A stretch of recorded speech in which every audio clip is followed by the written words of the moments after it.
Burkina Faso's Captain Ibrahim Traoré touching down in a Russian plane for Victory Day events in Moscow. On a cool May morning in 2025, Moscow's Vnukovo International Airport witnessed an arrival that stirred diplomatic whispers across continents.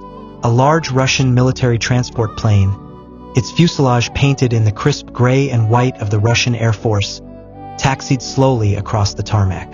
From its open hatch descended Captain Ibrahim Traoré, Burkina Faso's transitional leader, clad in his signature military beret and desert camouflage. He had flown in at the personal invitation of President Vladimir Putin to attend Russia's annual Victory Day parade, a celebration commemorating the Soviet Union's triumph over Nazi Germany in World War II. The invitation, though ceremonial on the surface, was steeped in geopolitics. Traoré, a young and defiant figure on the African political scene, had in recent years pulled Burkina Faso closer to Russia, seeking military aid, training, and economic cooperation amid a backdrop of jihadist insurgencies and a souring relationship with Western powers. The Russian military transport aircraft was not just a ride, it was a message. His arrival in such fashion symbolized a deepening alliance, one many observers in Europe and Washington were watching nervously. Moscow's Red Square was already lined with soldiers, tanks, and missiles for the May 9th parade, but the real spectacle, for many international journalists, was the sight of an African leader standing shoulder to shoulder with Russia's highest officials. His very presence a quiet but potent statement in the shifting global order. The aircraft's engines wound down, and the crisp Moscow air bit at Traoré's face as he stepped onto the metal stairs. Snowflakes, unseasonal but drifting like feathers from a pale sky, landed on his beret. His security detail, a mix of Burkinabe guards and Russian escorts, moved in a practiced formation. In his mind, the trip was more than ceremonial. It was a mission. In his briefcase sat a sealed folder, a personal letter to Putin outlining Burkina Faso's long-term vision, an independent African security framework backed by Russian training, arms, and satellite intelligence.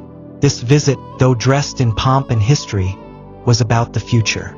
As he entered the Kremlin's Grand Hall that evening for the state dinner, the chandeliers glimmered like frozen waterfalls above, and the long table stretched like a bridge between continents. Generals from the Russian military nodded respectfully as Traoré passed. He was aware of the whispers in Washington and Paris. Traoré is Moscow's new African star, but he wore the words like armor. On Victory Day itself, the sound of drums echoed through Red Square.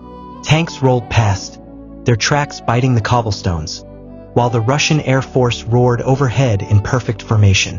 When Traoré took his place beside Putin, the cameras caught the moment. Two leaders, one from the steppes of Eurasia, the other from the savannas of West Africa, sharing the same viewing stand. The fictional twist? At the parade's conclusion, behind the scenes, Putin handed Traoré a small, carved wooden box. Inside lay a medal, not a Russian honor, but a vintage Soviet-African friendship emblem from the 1970s, symbolizing the Cold War-era partnerships. Along with it came a discreet promise, a military cooperation deal worth billions, to be signed away from the glare of the media.